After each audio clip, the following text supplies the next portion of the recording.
Welcome to Stories in Color. Today we are going to draw a cute little rabbit. Are you ready? Grab your pencils, crayons or markers and let's get started. First we will start with the rabbit's long ears. Don't worry if it's your first time. This is super simple. Just draw two tall curvy shapes on top of the head.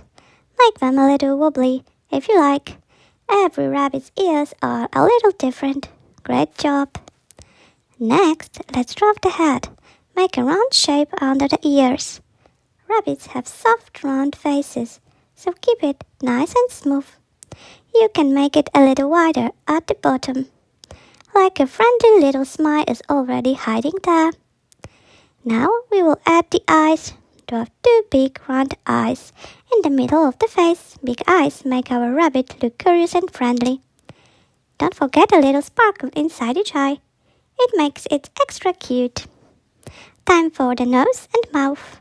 Draw a tiny triangle nose in the center, then add a small smile underneath.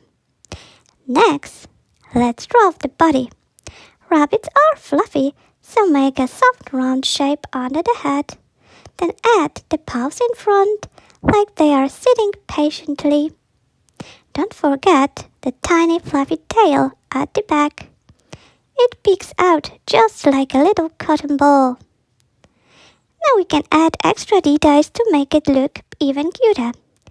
Maybe a few lines in the ears to show the inside or little toes on the paws.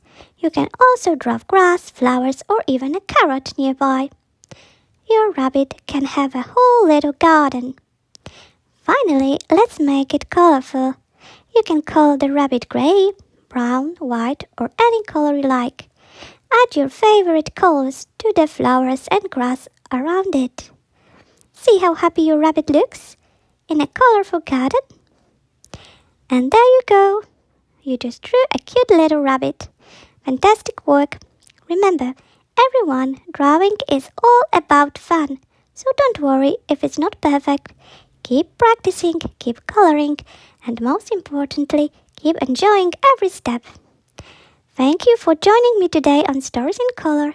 Don't forget to subscribe for more fun drawings. See you next time. Bye bye.